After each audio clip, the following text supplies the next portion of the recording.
My boyfriend crafted the dumbest reason to break up with me after I've been supporting him all these years, but he forgot that the house is in my name and we're not married. Posted by you/LunaLove89. I, 26F, had been with my boyfriend, 26M, for 3 years, and a few minutes ago, he just dumped me via text. His reasoning was that he found a Facebook profile that was apparently mine, it's not, and accused me of being a line BTCH who plays games, saying we were done. This completely came out of left field.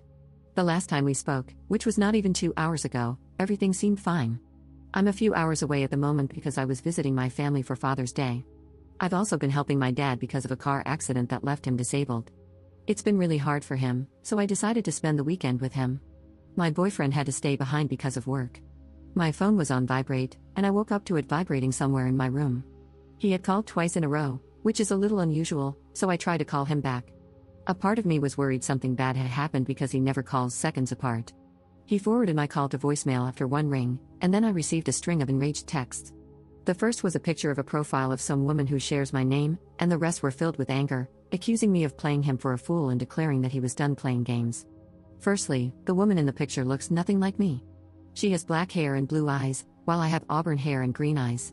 I also have a beauty mark above my lip on the left-hand side, and this woman has none. My boyfriend blocked my number, Facebook, and all other means of contact, and I am at a loss.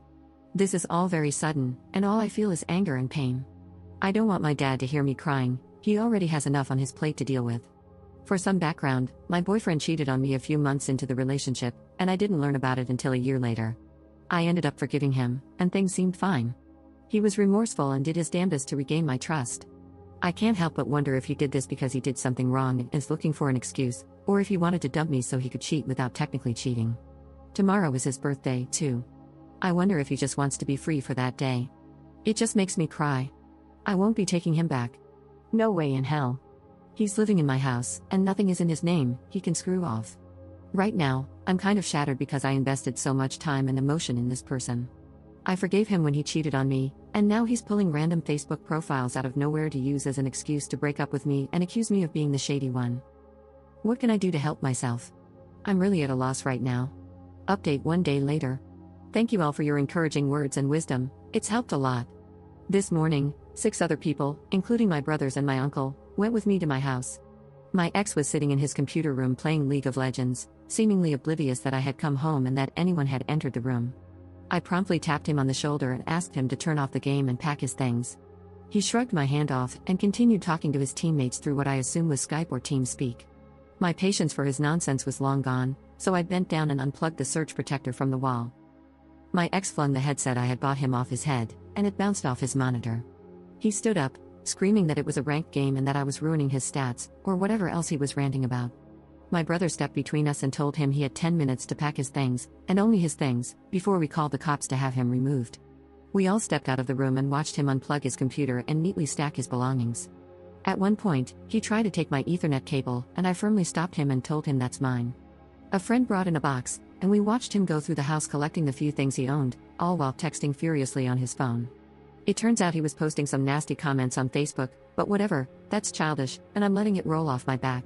He tossed the box of clothes, sneakers, and DVD/console games into the back seat of his beat-up 1995 Honda and then made a dramatic process out of taking his computer to the car.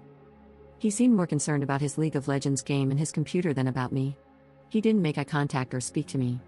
There was just an air of hostility I can't even explain. I can't comprehend how someone could suddenly hold such animosity towards someone they supposedly loved. I sat on the stairs watching him go back and forth while my friend Jess recorded the entire process on her phone, just in case. It was really hard. I felt anger bubbling beneath the indifferent exterior I was trying to maintain. Part of me wanted to throw an egg at the back of his smug head, but I knew it wasn't worth it. He wasn't worth it, neither my anger nor my energy. The whole ordeal took about 15 minutes, and we all watched from my lawn as he drove away. My uncle gave me a big hug before leaving, and the rest of us ate pizza and watched TV. As uneventful as it was, the whole experience was emotionally draining. It's easy to feel okay when people are around to keep my mind occupied, but when I'm alone, what he did keeps popping into my head, and I start to feel anxious. I tossed all my bedding and sprayed the couches and chairs with deodorizer in a, probably futile, attempt to get rid of any lingering negativity he might have left behind. I know it's irrational, lol. Today, I'm heading to Bed Bath & Beyond to buy new bedding and treat myself. I've realized that being with him kept me from truly loving myself because I was too preoccupied with appeasing him. Anytime I treated myself, whether it was new clothes, a game, or makeup, he would respond with suspicion. It was all in his messed up head. Being alone after such a long relationship is daunting, but I know I'll be fine, if not better than ever, now that I've cut that toxic influence out of my life. I've also set a boundary with my friends and family. I don't want to hear anything about him. A friend texted me saying he's flooding Facebook with pictures of himself smiling and pretending to be happy. I don't care.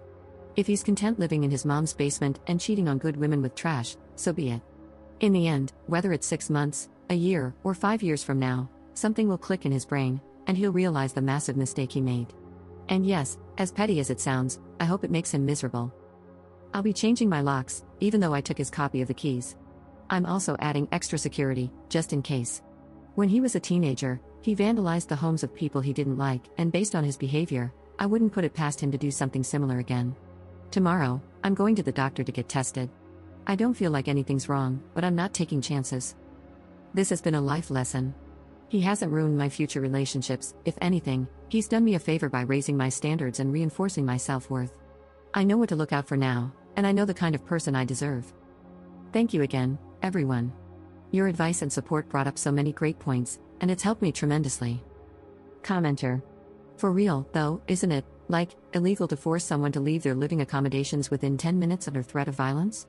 If the police had actually been called and it was explained to them that he had been living there and they wanted him to stop living there, they wouldn't be able to remove him immediately, depending on the jurisdiction. Ops response. It probably is. Knowing him, he wouldn't put the time and effort into pursuing it legally. The guy is inherently lazy. It was documented that he bragged about moving out on his own accord and leaving my pathetic bitchiness behind on his Facebook wall. So, if he really did try to take it to court, I would show the judge those screenshots. He wasn't under threat of violence, though. He threw property in anger and came at me aggressively. Everyone handled the matter very peacefully, and while it probably is immature to toss him out without forewarning, I'm just happy the leech is gone.